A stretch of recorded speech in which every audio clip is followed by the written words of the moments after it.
Alright, so what's up everyone? Today I thought I'd go over something New World related. And on PC Gamer, I saw an article talking about how someone thought New World was fun, but the grind is kind of frustrating. In fact, the entire title is called I'm only a few hours into New World, but the grind is already frustrating. So um, I'm going to use this article to talk about some of the flaws with New World and possibly um, what the Amazon could do better to help these players, or where some of these players might have missed something. All right, so the article starts off by saying jumping into New World for the first time should be exciting.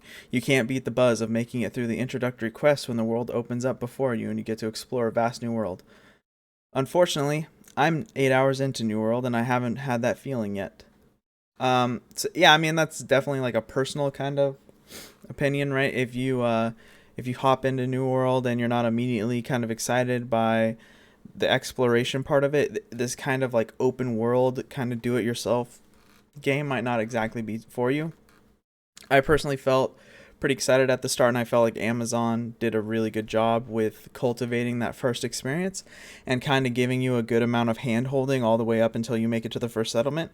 So I don't share this person's opinion, but I can see where that kind of openness can be kind of a lot for someone to take in, especially if they haven't ever tried or played any of those open world games before. The article goes on to say, you start with a basic sword and shield, which would be fine if the combat and movement in general didn't feel quite so clunky. Your dodge ability doesn't seem particularly effective either, though that may improve as you upgrade specific stats or gear. In the meantime, I guess that's why you have a shield.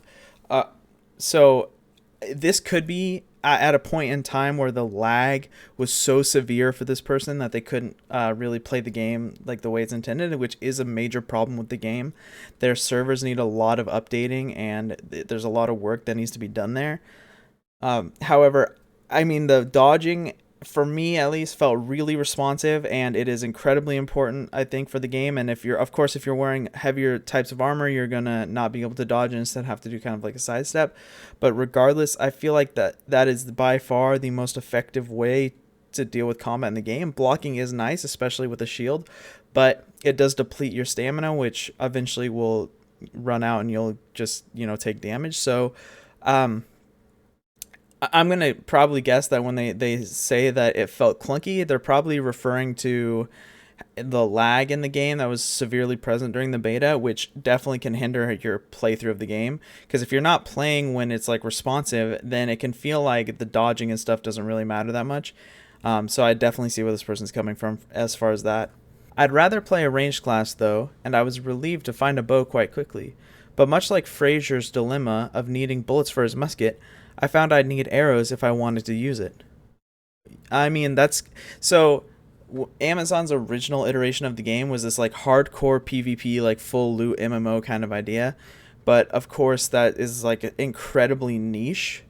So they broadened it out a little bit by making the PvP opt-in and having no full loot. They removed that entirely. So some of the ways that they've remained like somewhat hardcore is keeping the need for finding like arrows and bullets and ammunition for your weapons. It's kind of similar to like classic WoW in that sense, or other games of like similar kind of action combat styles like Dark Souls, where you do have to have ammunition to use some of the things that you have. So it's really appealing to players of those genres. Now, if you've never played a game like that, and it can be kind of annoying, sure, to have to worry about your ammunition and stuff, but I think this is kind of Amazon's way of appealing to both a casual audience and a more hardcore audience, kind of like in the middle at the same time. Whether or not that's a good idea or not is kind of up to you to decide. I think that they've accomplished that quite well. And I didn't really have much of a problem finding or making arrows on my own. I felt like the first few hours into the game, they show you how to do they show you how to do crafting, and you can pretty quickly see what you need to make arrows. So I didn't have any problem with getting arrows from my bow. The world of Eternum really is beautiful, though you won't discover this until you leave the beach area where you first wash up. So I don't want to like go so early into this paragraph, but I really felt like it kind of depends on where you wash up, I guess. But I feel like most of the starting areas that I saw and walked through seemed pretty good. Like most of them on the beach had some pretty nice landscapes, and they kind of peer out into the main zone. So maybe if you started off in like Everfall, which is where I initially started off as well, it looked better because you could see those like cliffs and it looked really nice. But maybe starting off in an area where it didn't look quite as nice on the beach could hinder you, though I'm not really sure because like Monarch's Bluff Beach looked really nice, and I think a lot of the other areas, their starting zones looked super nice. So I'm kind like Windsward is a really beautiful zone even from the starting area, so I'm not really sure what she didn't like about the like starting areas aesthetic, but again, that's an opinion, and I feel like overall Amazon has kind of knocked the environment and ambience, including the music, out of the park for this game. So it seems a little shocking for me to hear that from somebody, because pretty much all the feedback I've heard about it is that their environment creation was top tier. So it's kind of interesting to hear someone disagree with that sentiment. From abandoned farmsteads to lush woodlands, there's plenty of screenshot material out there, and I was particularly struck by the housing style at Lights Hope, the first big settlement I encountered. The massive ship in the middle of town gives the whole place real character, and more importantly, gave me some incentive to play on to see what other settlements and areas had to offer. Yeah, I think that's actually pretty accurate as far as my experience goes too, because when you go to each settlement, they all do feel quite unique. And I have been to Lights Hope, and yes, it does have that very kind of like pirate, kind of tropical feel. And then going to Windsward, for example, has a very like Hobbit or like Lord of the Rings kind of feel, it seems to me. And then Everfall has a very kind of like you're in the cliffs and you're kind of in this rugged kind of terrain feel. So I think that all of these different towns definitely have really nice uniqueness that's pretty important, I think, to a game like this. On my way to town, I abandoned the idea of using a bow purely because keeping track of arrow usage seems like a huge pain. After checking my character sheet to see what I could equip, I decided to concentrate my efforts on getting a fire staff instead. There were plenty of quests around the settlement, and I was introduced to the intensive crafting system, giving me a use for the vast amounts of materials I'd acquired. But I soon discovered that I'd need a very specific material to craft my fire staff, so I resigned myself to continuing with the sword and shield for the time being. Now, of course, this is going to vary, but the crafting system, in my opinion, wasn't really that complex, because you really it tells you exactly what materials you need to make, and then you can even look down and see what other things can be crafted and when they can be crafted, like what levels and stuff. So it seems like a pretty easy to understand crafting system. Now, that's of course my opinion, and I did have a problem similar to this where I needed to craft the fishing pole, but I couldn't find any hemp starting in Everfall to make the fishing pole. So I can definitely see how you might run into a problem where you need a specific material that's just not present in the biome that you're in. So that might be a problem. I personally think that it creates a very varied and unique world where you kind of have to travel all over to find the specific material you need, but it is quite frustrating when you want to build something specific and you don't quite know where the material you need is located. You just haven't explored the game enough. I can see how that's really frustrating. And then keeping track of the arrows, I mean, that's entirely up to how much you mind doing so. I mean, there's like a big indicator on your screen, like it tells you directly, so you can kind of switch between your weapons if you're running low on arrows, but it's up to the person to decide if the arrows are keeping track of the arrows is something that they care about or not. Quest sent me out of the Lights Hope settlement, but it was painful to venture into areas inhabited by the corrupted, and I'm sure my awkwardness with the weapons didn't help. Enemies spawn with frightening regularity, and searching for quest items in areas highly populated by enemies means a lot of work, especially if other players aren't around to help thin them out. One particular quest required me to kill and loot a named enemy located in a big tent with other corrupted nearby. I had to kill at least 3 or 4 of these to reach my target, but by the time I engaged him, the others started to respawn, so naturally I died. When the same thing happened to the next time, I learned my lesson and ran away. On the next attempt, I grouped up with another player and we both died. Now, that is something that happens in the game. You can definitely get in over your head, and they don't really like prevent you from doing so. And I personally think that's a good thing. I think that having like this like scaling in like every single zone is important to keep new players and high level players kind of together, and like it creates a very good community. And I agree that the rate of spawning for the enemies is extreme. I kind of hope that that's mostly for the beta, or because on like some servers there's a lot more players than there is on others. So I don't know if Amazon can do something to maybe scale the spawn rate based on the number of players on the server or something like that, because I did have a similar like feeling, is that these enemies spawn way too quickly. So I can understand that. And it can, and they definitely let you get into things that are way too difficult for your level. I remember trying to do like a level 18 quest when I was like level 10, and they kind of just don't.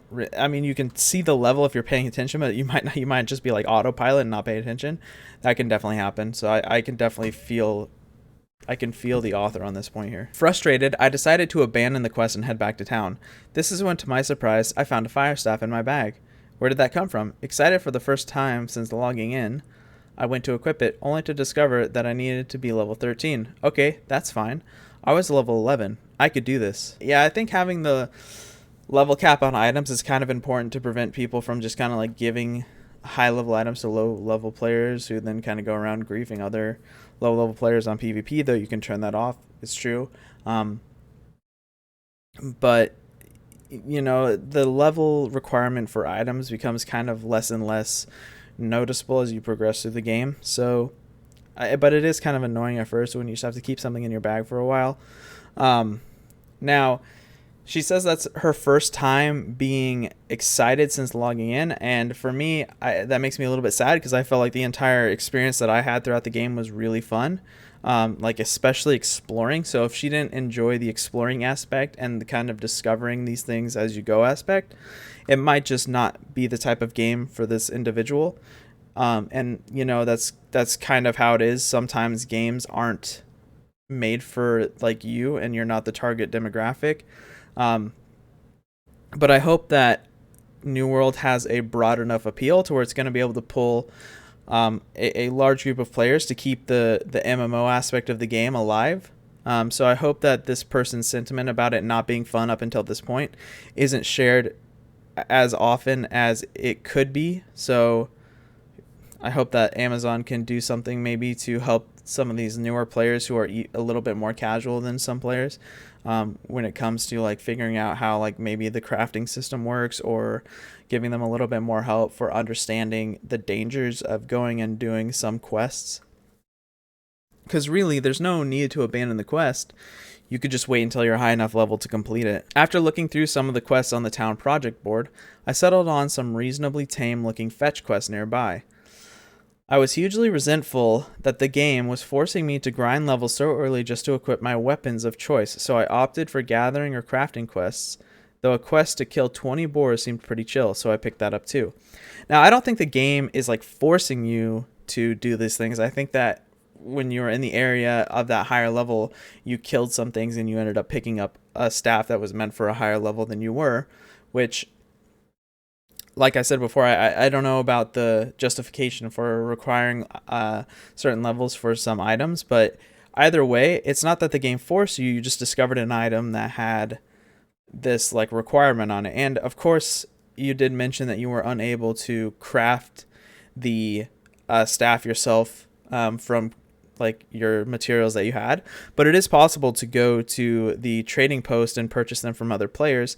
And of course, the game did a very poor job of introducing players to that as well. So that's another thing Amazon might want to think about, is introducing players to the trading post. I know there's a small quest to go over there, but it's kind of vague what it really is, especially if you're not used to games with like an auction house. So if you do find yourself starting this game out and you're like, I really want this weapon, I don't know where to get it, you can always buy it off of the trading post, where people will, other players will auction off their items that they have either crafted or found themselves. So there's always that option for you as well. I'm almost level 13 now, and I hope to begin my New World journey properly and in the way I want to play it. I'm fully aware that it's too early to judge the game as a whole, but I usually find some excitement to push me through the early stages of most MMOs. So far, New World just feels incredibly grindy and frustrating. made worse by certain weapons seemingly locked behind level requirements. I'm sure I've barely brushed the surface for what Amazon's MMO has to offer. I just didn't expect to have to do so much so early on in order to unlock a playstyle I might enjoy. So, I feel like most MMOs actually have like level requirements for some items, though most MMOs have a far more structured and linear kind of progression, especially like mainstream ones like World of Warcraft or Final Fantasy, where you're like expected to go this certain like route through all the quests, and you get rewards based on that. Where New World is much more open, where you go into the center of town and you get as many of these different quests from these different people as you can. And there is a main story quest that you are expected to do as you level up, but there's a lot of other quests that you can do based on your faction and based on the town you're in. And some of those quests might be out of your level. And I think that's okay. I think that's fun. And I think it creates a much more realistic like world than just like the super linear path that some MMOs take you on. But it is a little bit more hardcore in its framing than other MMOs, and that can be kind of confusing to some players or hard for some people who aren't used to that kind of thing to get into. And so I feel like the onus here is on Amazon to kind of instruct these players how it's supposed to play out or how it's meant to play out. Because what this player wanted is available to them in the game from where they were, but they didn't know about it because Amazon did a poor job of exhibiting that through their like beginning tutorial kind of thing. So while I think Amazon did a decently good job with their beginning tutorial, especially up until the first settlement, I think once you're in the settlement, the number of different things inside that settlement is a lot, and they maybe should have taken a little bit more time to kind of integrate new players into that system than they did. And I'll bring up some of my own experiences. Like before, I wanted to build a fishing pole so that I could go fishing. I didn't have hemp. I didn't know that hemp was super rare in Everfall, and that if I just went south a little bit, I could go through some forests and get that. So it might have been present in the game telling me that different zones have different materials, and some of the materials you're going to have to travel around to find.